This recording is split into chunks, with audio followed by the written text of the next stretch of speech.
뭐 의사가 메디컬 드라마 보는 거 힘들어한다. 그 이유 중에 하나가 현직으로 이 일을 하고 있는 사람 빼 나머지를 상대하기 때문에 맞아요. 약간의 각색이 들어가는 거고 그래서 소수의 당사자들은 좀 괴로워하는 거잖아요. 그 메디컬 드라마는 의사 보라고 만드는 게 아니기 때문에. 그러니까 그래서 그 사람들이 보면서 말이 안 된다고 하는 거는 전혀 상관이 없어요. 오히려 나한테 치명적인 건 재미가 없네?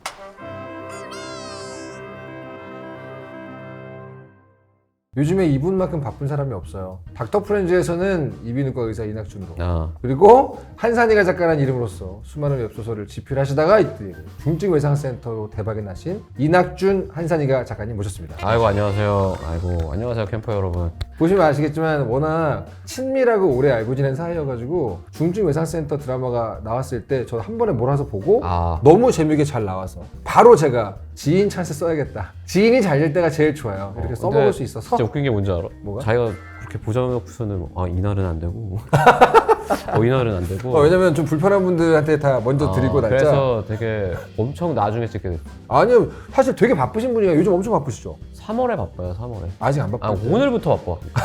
이걸로 바빠. 이걸로 시작을 해서 목금 그다음에 다음 주 쫙 해서 이제 3월까지 바쁜데 안 바쁠 땐 안 부르고 자기 다 안 된다고 그러다가 사실 스토리 캠프에도 많은 손님들이 왔다 가셔가지고 계속 오시니까 네, 열심히 찍고 있었죠.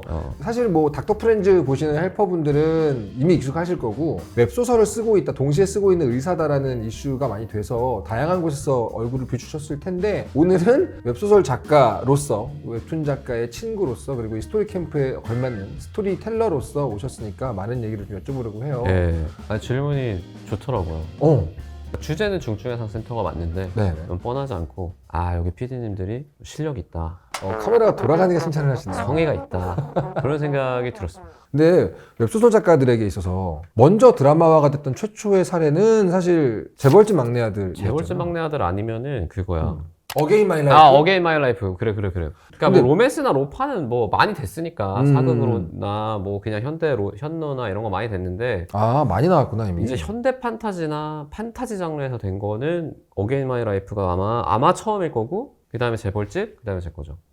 어땠어요 느낌이? 영상화된 거 보고? 이게 근데 웹툰 될 때도 좀 느끼는데 원작은 솔직히 말해서 최신화 조회수가 많으면 만에서 2만 명인데 네네. 웹툰만 돼도 몇십만이 되니까 웹툰화 되는 것도 웹소설 작가들에게 되게 큰 일이죠. 이게 확 대중화되는 거니까 네네. 그때도 조금 한번 느꼈는데 내 작품 보는 사람이 이렇게 많아진다고? 라고 생각을 했었는데 그래도 이거는 2D로 된 그림이니까 어색함이 덜했는데 영상이 된다고 하니까 부끄러운 게 더 컸어. 나 못 보겠다 약간. 내가 쓴 거지만 내가 부끄럽다. 쓴 우리만의 작은 이야기를 너무 많은 돈을 써가지고 누군가가 막 배우들이 연기하고 이런다는 게 좀 부담스럽고 그랬는데 막상 영상화 된 걸 딱 보니까 되게 톤을 이렇게 무겁게 안 가져가고 그냥 딱 웹소설스럽게 딱딱딱딱 치고 나가니까 되게 재밌네? 그래가지고 그때는 되게 기분이 좋았죠. 웹소설을 전극으로 만든다기보단 웹소설에 걸맞는 연출 방식과 호흡이나 톤의 매너를 너무 잘 잡았다는 그 느낌? 틀을 그냥 웹소설스럽게 딱 가져가시니까 오히려 어색함이 훨씬 덜하고 원작자로서 되게 그냥 재밌게 봤던 느낌? 내 거 드라마화 됐을 때 느끼지 못했던 대리만족으로 했어요. 친구 걸로. 슬프네. 슬픈 얘기였어. 많이 슬프네. 닥터 프로스트 드라마 독자들이 되게 슬퍼하거든요. 사실 있는지 모르는 사람도 많고 많은 사람들이 속상해하고 그중에 나도 있기 때문에 이제는 말할 수 있다. 하지만 중증외상센터 너무 잘 됐다. 너무 잘 됐죠. 정말 축하드립니다. 요즘에 가장 역할 하고 있어요. 닥터 프렌즈에서도 의학의 역사를 일단 캐리하고. 그쵸. 이번에 중해상도 닥터 프렌즈에서 솔찬이 그러니까 5개 나오려가지고 영상 몇 개를 올리는 거야. 조회수 많이 거의 컨텐츠계의 가장을 하고 있어요. 많이 했지. 웹소설 출판사에서도 거의 가장 역할 하고 있고. 대표님 매일매일 문화 인사하고.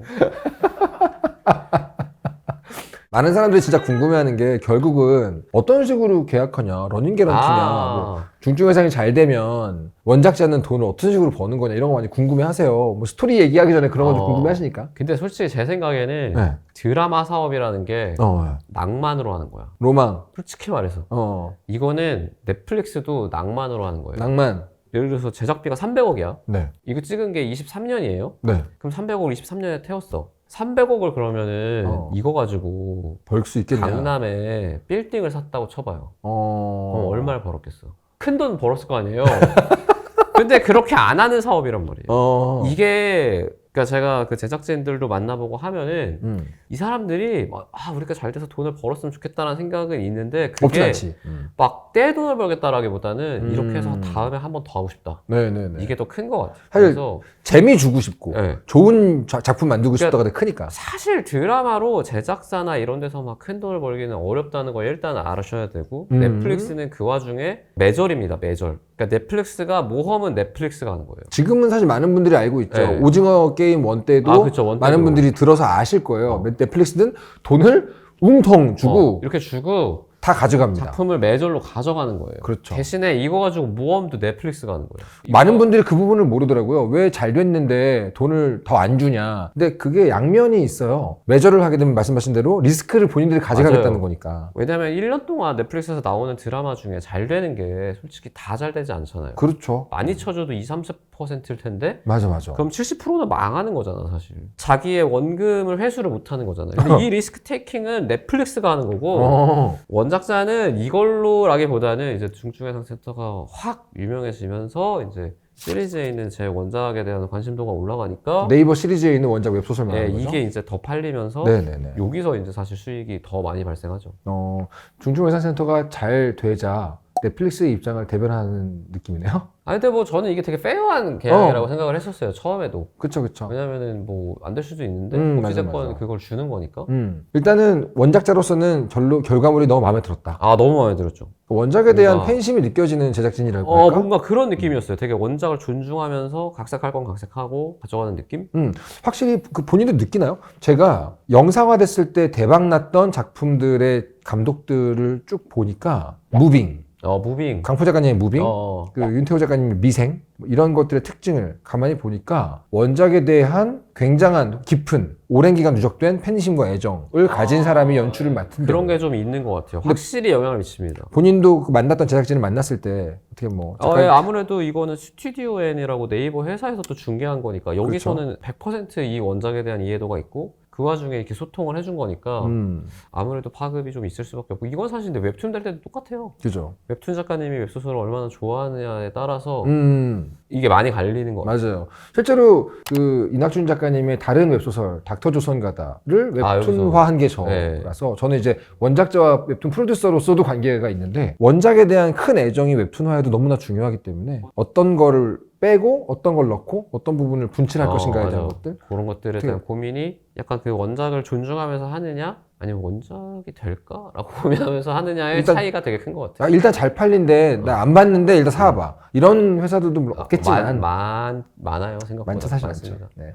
어떻게 닥터 조선가다 웹툰화는 마음에 드십니까? 마음에 들죠. 다행이네. 생각보다도 더 잘 나와서 잘 나왔어요. 왜냐면 웃기게 또 아주. 완결한 지가 좀 된 작품인데 실제로 그래서 이 중증외상센터를 보면 누가 봐도 여기다 싶은 몰입 포인트가 백강혁이라는 캐릭터 한 점으로 딱 모여 있잖아요. 그렇죠. 백강혁한테 몰아줬죠 이렇게. 궁금해요. 백강혁이라는 인물을 만들었을 때 얘기. 주인공을 만드는 이낙준의 방법도 궁금하고. 기본적으로 저는 주인공은 대부분의 사람들이 공감할 만한 목표를 가지고 있어야 된다고 생각을 해요. 목표. 공감을 많이 받는 목표인데 이 목표가 쉽지 않아. 그래서 이 주인공이 무언가 그럼에도 불구하고 하는 사람이면은 되게 응원을 많이 받습니다. 여기서 또 하나의 키워드 나오네요. 응원을 받는 캐릭터. 그러니까 현실은 전혀 호의적이지 않아. 그렇게 살 필요도 없어. 네. 다른 삶의 방식을 선택하면 훨씬 행복하고 잘 살 수 있어요. 그런 사람이야. 네네. 근데 그럼에도 불구하고 본인이 옳다고 생각하는 목표를 향해서 달려나가는데 그 목표가 대부분의 사람들이 공감하는 목표일 때 주인공은 확 매력적이게 됩니다. 그렇죠. 이런 사람들이 현실에 진짜 잘 없거든요. 백강혁의 목표는 그렇게 설정을 했고 그 목표가 이제 중증외상센터 정상화인데 우리나라에서는 사실 이게 쉽지 않거든요. 쉽지 않죠. 그러니까 모든 시스템이 적대적이라고 보면 네네네. 그러니까 사실 예산 편성도 안 돼 있고 심평원에서도 계속 깎아먹는 곳이고 병원 입장에서도 사실은 다른 곳이라고 생명을 살리는 데가 아닌 게 아닌데 다 생명을 살리는 곳인데. 여기서는 더 적자가 나니까 사실 운영할 이유가 없는 곳이고 네. 그리고 되게 위험하고 소송 리스크도 크고 음. 그러니까 모든 것들이 다 적대적인데 어찌됐건 이거는 맞는 목표잖아요. 그렇죠. 그걸 중요한 주인공이 이러한 적대적인 상황임에도 불구하고 목표로 삼고 달려나가는 거를 잡았을 때 사실은 이미 글의 어떤 방향성 같은 것도 정해진 거죠. 네네네. 주인공이 이렇게 하겠구나라는 게 작가의 입장에서도 보이니까. 사실 본업이 의사기 때문에 이런 의료계의 여러 가지 시스템들을 보는 시야가 넓잖아요. 그래서 가능한 것도 있는 게 왜 주인공의 능력을 어중간하게 설정해 놓으면 그 능력에 걸맞는 장애물이 있어줘야 되고 맞아. 장애물이 조금만 커져도 주인공이 죽어버리는데 이 거대한 시스템은 워낙 큰 장애물이니까 너무나 거대한 장애물이지. 아예 주인공한테 능력을 몰빵해서 줘도 할만하겠다. 어렵지. 재밌는 게임 되겠다가 된 거잖아요. 그러다 보니까 주인공의 능력은 계속 올라가고 그에 맞서는 장애물도 굉장히 크기 때문에 통쾌함이랄까 쾌감이 더 커지는 느낌이 좀 있어요. 이걸 하나씩 타파해 나갈 때 독자들이 되게 너무 기뻐지고, 그리고 이렇게 해놓으면은 유리한 게 회차가 거듭될수록 사람들이 주인공을 더 좋아하게 되니까. 네네. 그리고 주인공의 목표에 대해서 더 공감하게 되고. 그렇죠. 주인공이 이 목표를 이루기 위해서 다소 나쁜 짓을 해도. 다소 나쁜 짓. 예를 들면 만난 사람한테 무례하게 군다든지 일단 뚝배기를 깬다거나 그렇게 해도 이걸 응원하게 돼요. 그렇죠. 일단 화산파 부활시켜야 되니까 청명이 일단 뚝배기를 깨도 패고 도둑질하고 강도질하고. 그렇죠. 이게 처음부터 강도질을 하면은 그럼 무례맨이잖아. 그럼 이거는 무례맨도 아니고 이거 미친놈이 되는 거고 나쁜 놈이지. 밑도 끝도 없는 나쁜 놈이 되는 거잖아요. 맞아요. 그러니까 우리가 지금의 주인공은 마냥 착할 필요가 없습니다라고 할 때 조금 오해를 하시는 게 좀 나쁜 새끼를 만들어 볼까? 약간 사이코패스 만들어 볼까? 근데 이게 나쁜 새끼가 되면 안 됩니다. 그렇습니다. 이런 면도 인내가 돼야지. 왜냐면 목표가 있어서 그걸 위해서 그냥 이거는 약간 부가적으로 가져가는 특징인 거예요. 근데 이제 작가한테 되게 유리한 거는 이 목표가 선명하고 독자들이 여기에 따라오고 있다는 걸 확신이 들 때는 점점 나쁜 짓을 해도 이게 괜찮습니다. 약간 이미 마음을 줘버렸기 때문에 그게 약간 덱스터, BBC 셜록 그리고 약간 뭐 닥터 하우스 뭐 많잖아요. 사실 요즘 그런 그쪽. 주인공 많아요. 근데 이제 적당히 나쁜 캐릭터가 오히려 호감형이 되고 있는 시대. 근데 거기서 방금 얘기했던 걸 좀 이어서 가보자면 어느 정도로 나쁜 것이 허용될까? 즉 나쁜 새끼가 되면 안 된다고 하셨는데 작가들이 보통 실수하는 게 그 선을 잘못할 때가 있잖아요. 그래서 비호감으로 일단 빠져버리는 그런 것들 대표적인 게 뭐가 있을까요? 기본적으로 뭐 아포칼립스입니다. 네. 아포칼립스가 지금 시작됐어. 근데 주인공이 살아남기 위해서 남의 자전거를 뺏었어. 이게 아포칼립스가 되고 100년이 지났다거나 10년이 지났다거나 하면 되게 설득력이 있어요. 그렇죠. 근데 지금 벌어졌잖아. 아직 모두가 준비가 덜 됐어. 아직 준비가 덜 됐어. 독자도 준비 안 됐거든요. 그렇죠. 맞아요. 근데 얘가 갑자기 그런 짓을 해. 그러면서 이기적인 주인공이고 이득을 보는 주인공이라고 생각을 했어, 작가는. 이러면 안 됩니다. 마음 주기 전이니까 아직. 그러니까 이 호감과 비호감을 같은 상황에서 같은 짓을 하더라도 독자들이 시대적인 배경에서도 되게 다르게 느낄 수 있고요. 네네. 이전에 쌓인 스토리텔링에서도 다르게 느낄 수 있습니다. 네네네. 이제 막 시작된 아포칼립스가 아니고 이미 망했어. 다 망했어. 이미 한번 리셋했어, 지금. 그 상황에서 내가 지금 빨리 돌아가야 돼. 근데 어떤 행인이 와. 자전거를 타고 있어. 내가 뺏었어요. 그러면 설득력이 있을 수 있거든요. 왜냐면 이 행인도 언제든지 나한테 위해를 가할 수 있는 사람일 수 있고. 그런 설정이니까. 실제로 그 행인한테서 뭐 안에서 뭐 무기가 떨어진다든지 그랬으면은 내가 별로 불편하지 않거든요. 오히려 빨리 가야 되니까 이렇게 될 수 있는데 사람을 죽이는 건 비호감이지만 자전거를 뺏는 거 정도 괜찮지 않을까? 이런 악행의 크기가 아닙니다. 맞아요. 그 악행을 해석하게 만드는 맥락이 되게 중요하다는 맥락이 얘기잖아요. 되게 중요해요. 그러니까 죽여도 괜찮아요. 네네.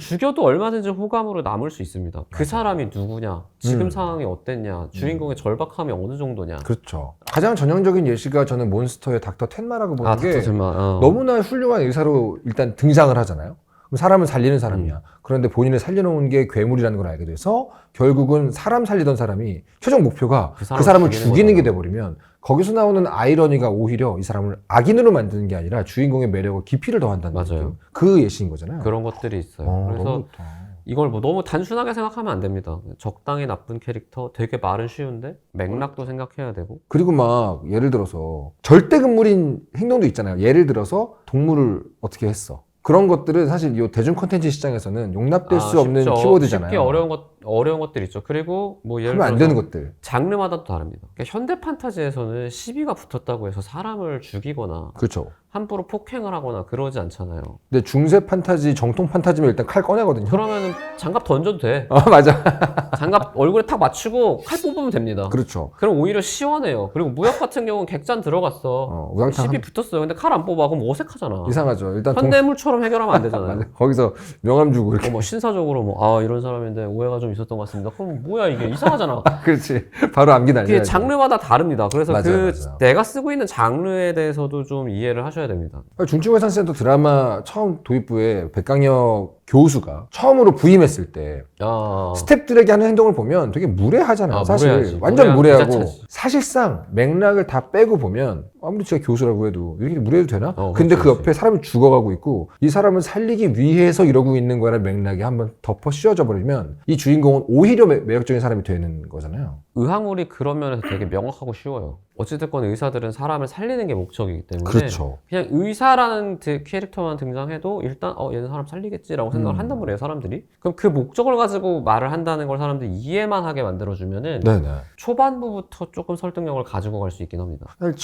저도 주인공, 선호하는 주인공 유형에 천재가 많거든요. 전 천재 되게 좋아해요. 그 천재에게서 어떤 핵심적인 부품을 빼서 구멍을 줄까를 좋아하는 편인데 메디컬 드라마가 진짜 천재가 많거든요. 닥터 하우스도 그렇고 백강혁도 전형적인 천재형 캐릭터고. 그렇죠. 왜 메디컬 드라마에는 천재형 주인공이 많을까요? 저는 근데 기본적으로 다들 천재를 좋아한다고 생각을 하긴 하는데 매력이 메디컬 드라마 같은 전문 직업물 그러니까 어떤 목표가 되게 명확하잖아요. 여기는. 그러니까 특히 수술과나 이런 데서는 그냥 평가가 되게 객관적이거든요. 그러네. 저 사람 수술 시간 얼마나 걸려? 합병증률 얼마나 돼? 완치율 어떻게 돼? 이런 것들이 하나하나 다 객관적인 수치로 잡힌단 말이에요. 아, 그렇구나. 네, 우리는 평가가 되게 객관적인 지표를 가지고 있어요.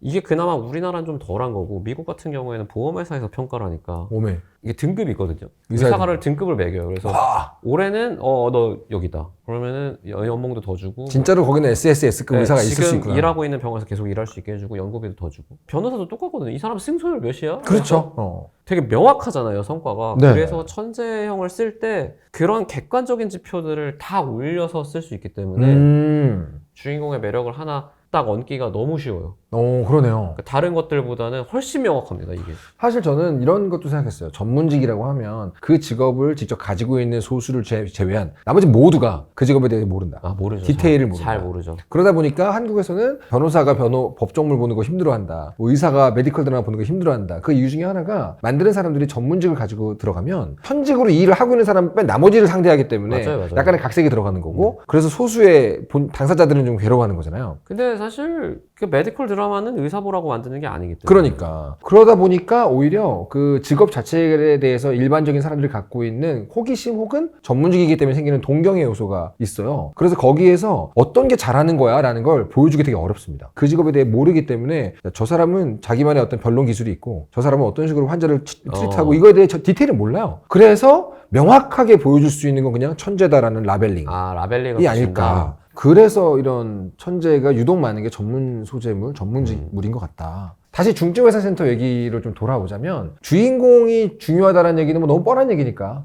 작가들이 다 알 건데 조연들을 얼마나 재미있게 만들고 양념으로 맛있게 만드냐가 되게 또 관건이잖아요. 근데 한산희가 작가는 조연 귀신이거든요. 너무 잘 만들어요. 특히 이제 한유림 과장. 한유림. 많은 사랑 받았잖아요. 어떻게 본인은 드라마판 한유림 어떻게 봤어요? 너무 잘 그려주신 것 같고 제가 되게 좋아하는 캐릭터가 베지터거든요. 베지터 너무 좋죠. 베지터가 처음 등장할 때는 이렇게 나쁜 새끼가 없어. 그런데 결국에는 감화돼가지고 우리 편이 되잖아요. 그래서 더 큰 사랑을 받고. 더 큰 사랑을 받고. 그런데 영원히 손오공 카카로트를 넘지 못하는 2인자로 남잖아요. 그래서 저는 그게 되게 재밌는 조연이라고 생각을 하거든요. 압도적인 적이었는데 어떤 계기로 우리 편이 돼. 와, 멋있다. 좋지. 그런데 어찌됐건 주인공한테 되게 협력적이야. 맞아요. 저는 그런 캐릭터를 그래서 거의 항상 넣어요. 그래서 그런 재미있고 정말 매력적인 조연을 잘 만들기로 유명한데 너만의 그거 있냐? 조연에 대한 원칙. 조연은 이래야지 이런 거. 중증외상센터는 백강혁 원톱 작품이잖아요. 그러면 모든 조연은 얘랑 만나야 관계성이 생깁니다. 그렇지. 맞아. 한유림이랑 양재원 있을 때는 본딩이 되게 약해요. 맞아. 이전 스승과 이전 제자밖에 안 되잖아. 근데 이렇게 되면은 딸의 은인이면서 그거를 빌미로 나를 올감해가지고 점점 수렁으로 넣고 있는 사람. 수렁으로 넣고 있는 사람. 사람이고. 그다음에 양재원은 딱 원래 다른 거 하려고 그랬는데 압도적인 퍼포먼스 보여주고 그걸로 꼬셔가지고 나를 수렁에 넣고 있는 사람. 저는 조연은 주인공과의 관계가 제일 중요하다고. 주인공을 딱 그렸을 때 거기서 연결이 돼야 돼요, 무조건. 그러니까 따로 떨어져 있는 조연은 좀 별로라고 생각해요. 의미가 없다. 네, 얘는 괜히 쓸데없는 조연이라고 생각해요. 하긴 태양계는 태양의 가운데 있으니까 네. 태양계지. 그게 아니면 얘를 그냥 중심으로 해성이지. 멀든 가깝든 예를 들어서 뭐 난 얘는 빌런이야. 그렇더라도 주인공에 대한 빌런이어야 되지. 뜬금없이 뭐 그냥 나쁜 놈 이러면은 좀 재미가 덜하다고 생각해요. 네네네. 괜히 등장하는 조연. 그러니까 주인공과의 서사가 되게 중요하고 주인공과의 관계성이 무조건 있어야 된다라고 생각을 합니다. 그리고 빌런이었다가 바뀌는 것이 더 매력적이다. 저는 그게 제일 매력적이라고 생각해요. 베지터가 괜히 지금까지 사랑받는 게 아니라고 생각합니다. 한유림 베지터설. 베지터. 사실 또 이 키워드도 재미있는 대화 주제였어요. 이 스토리를 쓸 때 어떻게 편견을 이용하는가. 중증외상센터 작업할 때만 일단 떠올려 보시면 어떤 종류의 편견이랄까 사람들의 선입견 같은 것들을 활용했나요? 그러니까 기본적으로 저는 편견과 선입견이라는 말이 너무 나쁘게 쓰이고 있다고 생각을 하거든요. 그렇죠. 저는 이게 나쁘지 않다고 생각합니다. 기본적으로 우리가 프로파일링을 하거나 네. 환자를 진단하거나 할 때 우리가 단서로 잡는 것들이 사실은 일종의 편견과 선입견이거든요. 그렇죠. 확률상 이럴 가능성이 높다. 그죠. 확률상 이럴 거다라는 게 있는데 저는 그래서 이거를 굳이 파회를 해야 되나라는 생각을 했어요. 중증외상센터 할 때. 그러니까 가령 원장님, 이게 실제로는 원장님은 투표로 되는 경우가 많고 사실은 그래서 민망이나 이런 게 있어야 가능한 자리입니다. 빌런이 되게 어렵죠. 되고 나서 뭐 이제 경영자가 됐으니까 이제 돈 얘기를 할 수는 있지. 근데 누군간 돈 얘기를 해야 되니까 그렇지. 이걸 한다고 해서 빌런이라고 할 수는 없잖아요, 사실은. 근데 대부분의 미디어에서 원장이라고 하면 뭔가 뭐 높은 사람이라고 그러면 다 나쁜 사람이 되잖아. 이게 의사만 그런 게 아니고 검찰에서도 위에서 시켰다 그러면 위가 도대체 누군지 모르겠어. 하여튼 얘는 나쁜 놈이잖아. 그렇지. 항상 위는 나쁜 놈입니다. 맞아. 위인데 막 선정을 베풀고 있어. 그럴 수가 없어. 없어. 그럴 수가 없어요. 뭔가 없어. 이상해. 이게 우리나라만 그런 것도 아니고 미국도 똑같아. 아니 지구가 똑같아. 지구가. 똑같아. 미국도 뭔가 비밀단체에 높은 사람 다 나쁜 놈들이야. 맞아. 그래서 이거를 굳이 저는 할 필요가 없어서 원장님이다. 그러면 그냥 나쁜 놈으로 갈까? 이렇게 가고 기조실장이라는 거는 무슨 일이냐면은 병원의 예산을 편성하는 사람입니다. 그렇죠. 돈을 만지는 사람이고 사실상 부원장님보다 오히려 실질적인 권한이 더 있는 사람이고 그 차기 원장급이거든요. 그럼 이 사람도 사실 항상 기조실장 뭔지 모르겠지만 기조실장이라고 하면 나쁜 놈처럼 나온단 말이에요. 그럼 이것도 그냥 그렇게 이용을 하자. 그러니까 어떤 주어진 상황의 사람에 대해서 사실 이 두 가지가 모두 있는 거잖아요. 누구나 가까이 다가가 보면 다면성을 갖고 있어. 내면은 네. 좋은 면이 있겠지. 이런 거에 대해서 보는 캐릭터 창작론과 아주 얄팍하게 편견으로 그냥 딱 발라버리는 창작론 둘 다 도구로 쓸 수 있다. 도구로 쓸 수 있다. 근데 이거를 되게 뻔뻔하게 반대로 사용하는 게 스리생이에요. 스리생. 스리생은 원장님이 제일 착한 사람이었고 이사장님이 제일 좋은 사람이고 맞아, 진짜 보기 신기하다. 이사장님 아들이 제일 선인이야. 맞아. 와. 이게 딱 그런 거고 우영우에서도 최수연? 그 우영우 항상 도와주는 친구 봄날의 햇살 봄날의 같은 햇살. 말도 안 되는 캐릭터거든요. 그러니까 이게 이런 사람이 없다는 게 아니고 창작물에서 이렇게 단단한 배경을 가지고 있고 이렇게 본인 조건도 좋은 사람이 굳이 좋은 사람으로 나올 필요가 없어. 창작물에서는. 얘가 딱 빌런으로 나왔다고 생각해봐요. 우영우의 대립자라고 생각해봐. 와, 얼마나 써먹기가 좋아. 보통은 그렇게 많이 쓰죠. 근데 여기서 이걸 뒤집은 거잖아요. 네네네. 봄날의 햇살을 만들어 버렸잖아요. 근데 이것도 반대편 클리셰가 너무 많으니까 이렇게 딱 되면은 그냥 동전이 딱 뒤집힌 것만으로 얘가 엄청 부각이 되고 그렇죠. 재밌죠. 정말 사랑받는 캐릭터가 되고 맞아, 그럴 수가 맞아. 있거든요. 그래서 편견을 사용할 때 편견을 그대로 사용하는 방법하고 아예 싹 바꿔서 사용하는 방법 두 개가 다 효과가 있는 것 같습니다. 너무 재밌는 얘기네요. 그래서 김의성 배우님을 원장으로 한 것은 그 편견을 그대로 쓰겠다는 그대로 확실한 어떤 그쵸. 주장. 캐스팅이 배우님 딱- 등장하는 순간 모두가 오케이. 저 새끼는 나라 팔아먹겠구나. 나 이렇게 그런 네, 느낌. 바로 알고 들어갔잖아요. 근데 이 편견 얘기는 사실은 사석에서 나눈 적이 없는 키워드였는데 스토리 캠프에서 들으니까 되게 재밌네요. 이거 저는 그대로 사용하는 법, 아예 반대로 사용하는 법 두 개가 다 효과적이라고 생각합니다. 저 봄날의 햇살 장면은 진짜 좋아하는 너무 좋죠. 그리고 또 중증외상센터에서도 사실은 김우성 배우를 이용해서 그렇게 네. 해놓고 한 번에 어택을 또 준비하죠. 이것은 스포일러가 될 수 있으니까 말씀드리지 않겠지만 전체 시리즈에서 제가 가장 좋아하는 장면이자 가장 강력했던 에너지의 대사가 바로 이렇게 딱 이렇게 싹 하는 게 있습니다. 보시면 하면서 묵직한 보디블로우 한번 맞은 것처럼 눈물이 싹 나올 수 있는 그런 장면이 있죠. 너무 좋아하는 장면. 사실은 이 전문 직무를 하게 되면 저도 심리학과 정신건강 쪽을 소재로 길게 연재를 했잖아요. 그럼 사실은 신인 작가 때 시작을 했기 때문에 초반부에서 고증에 타협을 많이 했어요. 초대를 해야 되니까. 맞아. 그러다가 뒤로 가면서 점점 더 고증이 잘 된 이야기로 옮겨간 케이스인데 메디컬 드라마는 더 할 것 같은 거예요. 재미와 고증 이 두 가지는 얼핏 보면 양립하기 좀 어려워 보이지 않습니까? 그런 면에서 중증외상센터의 경우는 재미와 고증의 밸런스 어떤 식으로 생각을 했고 접근을 했어요? 저는 항상 재미가 이긴다고 생각을 해서 둘이 충돌한다 그러면 무조건 고증을 희생했는데 딱 하나는 환자가 언제든지 할 수 있을 것 같은 거, 그거에 대해서는 고증을 희생하지는 않습니다. 무슨 말이죠? 예를 들어서 의료인이 보면서 저것이 말도 안 돼라고 하는 건 상관없어요. 네. 왜냐면 의료인이 내 거 보고 배우지 않으니까. 그렇지. 근데 환자는 생각이 다를 수도 있거든. 이게 의사가 쓴 작품이야. 그럼 거기서 이미 신뢰성이 있단 말이에요. 근데 예를 들어서 내가 집에서 할 수 있는 셀프 치료법으로 어떤 한 것을 제시했어요. 근데 재미를 위해서 제시한 거야. 네네. 고증이 안 맞았어요. 네네네. 그러면 이걸 보고 누군가 따라해서 피해자가 생길 수가 있잖아요. 그렇죠. 이거는 하면 안 된다고 생각을 해서 이런 건 아예 없습니다. 네네네. 그래서 제 작품을 보면 애초에 환자 얘기가 잘 없는데 네네. 이런 종류의 얘기는 아예 없어요. 집에서 뭔가 한다, 뭐 내가 스스로 뭐 할 수 있다, 뭐 어떤 집에서 어떤 처치를 한다, 이런 건 아예 없습니다. 네네네. 의료진은 내 걸 보면서 이게 말이 안 된다는 걸 단박에 파악할 수 있는 사람들이고, 그렇죠. 내 거를 다큐로 보지 않는 사람들이고, 그렇죠. 이걸 보고 배울 생각이 아예 없는 사람들이잖아요. 그래서 그 사람들이 보면서 말이 안 된다고 하는 거는 전혀 상관이 없어요. 네. 오히려 나한테 치명적인 건 재미가 없네? 이게 더 치명적이지. 근데 이게 따라할 수 있는 상황에서 그렇게 하는 거는 안 된다고 생각을 해서. 재밌네요. 정리하면 고증에 대한 한산희가 작가의 원칙은 무조건 재미 우선, 고증은 중요하지 않다. 하지만 영향력상 위험의 문제가 안전의 이슈가 있는 것 부분은 고증을 한다. 그런 건 하면 안 되는 거죠. 네네네. 너무 중요한 부분인 것 같아요.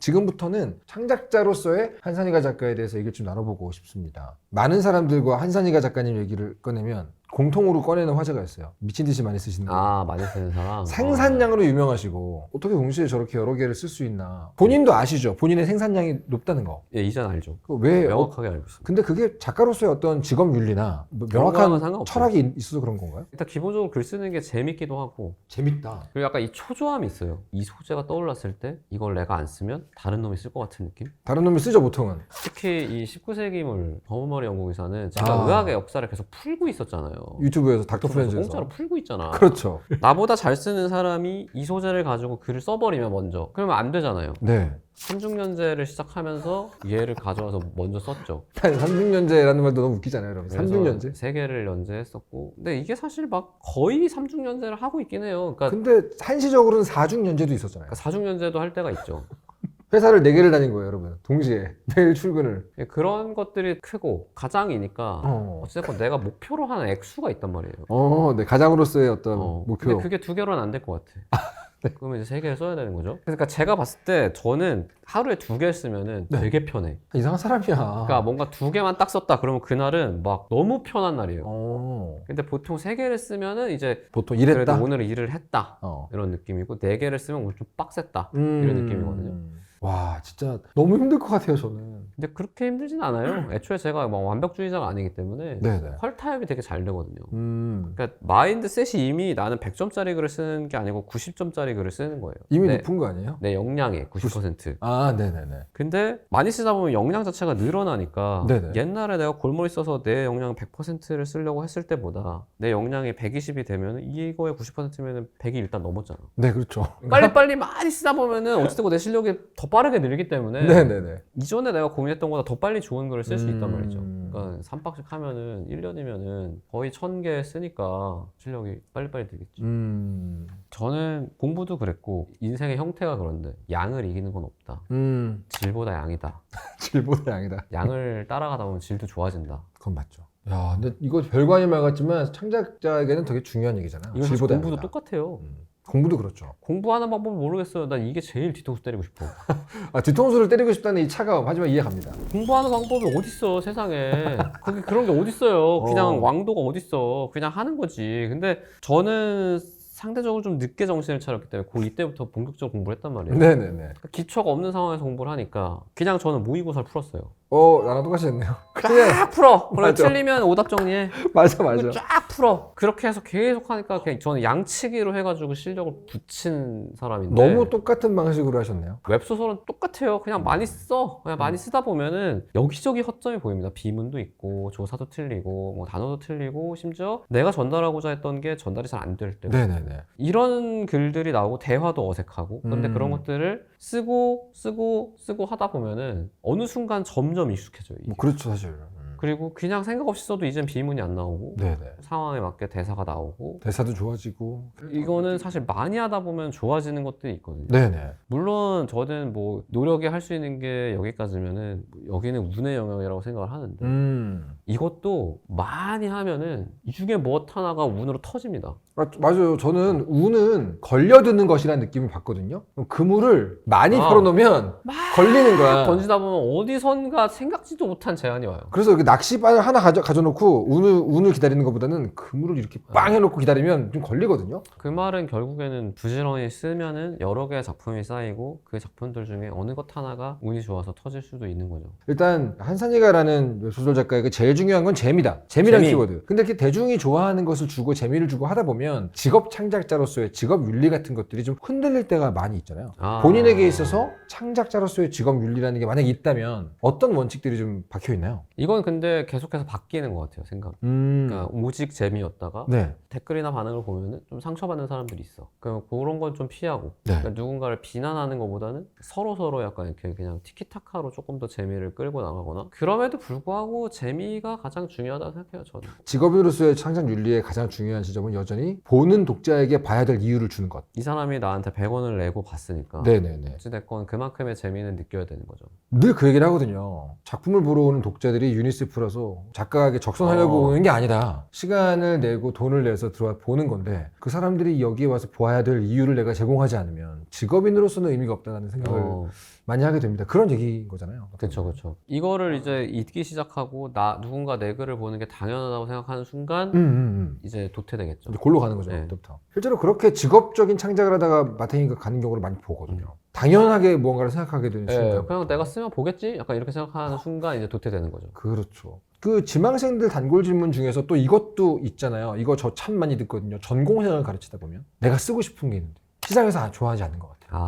내가 쓰고 싶은 건 이쪽인데 제가 잘 쓰는 건 이쪽인 것 같아요. 잘 나와요. 뭐 이런 얘기. 뭘 해야 될까요? 이렇게 얘기를 하는 학생들이 있는데 지금 벌써 표정이 약간 뒤통수를 때려주고 싶은 표정이 아니, 저도 한때 이 고민을 많이 했었어요. 네. 왜냐면 저가 이게 상반되는 거라고 생각을 했었거든. 일단 둘 중에라고 생각하면 저는 쓸 수 있는 게 정답이라고 생각해요. 대중에게 돈 받고 주는 거니까. 그쵸. 이건 내가 팔아먹을 건데 로망으로 따라가서 못하는 거 하면 안 되잖아요. 네네. 선택을 못 받습니다. 근데 쓸 수 있는데 내가 쓰기 싫은 거야. 그건 좀 곤란하죠. 그러면 3년 절대 못 씁니다, 이거. 그게 정말 너무 안 맞는 회사를 꾸역꾸역 다니는 거랑 같은 거잖아요. 되게 불행한 거예요. 물론 이렇게 하는데 막 금융치료가 돼. 공이 막 3개 더 붙어. 그러면 내가 사랑할 수도 있어요. 그러면 좀 다른 얘기죠. 그래서 그러기가 쉽지가 않습니다. 맞아요. 내가 쓰기 싫은데 이게 잘 되기가 쉽지 않거든요. 그래서 절충안을 찾아야 됩니다. 네. 예를 들어서 내가 소재가 의학적인 소재를 내가 쓸 수 있다. 저 같은 소재를 의학을 골라요. 그 다음에 캐릭터를 쓰고 싶은 걸 얻습니다. 뭐 백강혁 같은 애들 무협지에서 따오고 AI 닥터도 좀 무협지에서 따오고 그러면 쓰기가 훨씬 수월해지고 나도 재밌어요. 맞아요. 그러다 보면 사실 회사가 마음에 안 들면 근처에 맛집이라도 있든가 복지라도 좋아야 되잖아요. 맞아요. 그런 식으로 뭔가 절충을 하는 게. 근데 회사는 내가 커스터마이즈가 안 되잖아. 맞아요. 근데 작품은 설정할 때 내가 커스터마이즈를 할 수 되죠. 있거든요. 설정단에서. 그러면 뭐 소재가 문제다 아니면 뭐 서사가 문제다 그럼 서사를 골라. 그럼 나머지를 쓰고 싶은 로망을 좀 섞어서 쓰면 오히려 이게 시너지가 나가지고 왜냐면 내 로망이 여기서 어느 정도 해소가 되고 그렇죠, 있으니까 이게 더 잘 됩니다, 사실. 네, 사실 굉장히 친한 친구라서 평소에 대화를 많이 한 것 같은데도 이렇게 스토리 캠프에 정식으로 모셔서 얘기를 하니까 조금 더 짜세가 나오네요. 자, 이렇게 해서 바로 저희는 다음 주 2부에서 조금 더 깊은 얘기 들고 돌아오도록 하겠습니다. 지금까지 스토리 캠프였고요. 저는 캠프장 이종범이었고 저는 게스트 이낙준이었습니다. 감사합니다. 감사합니다.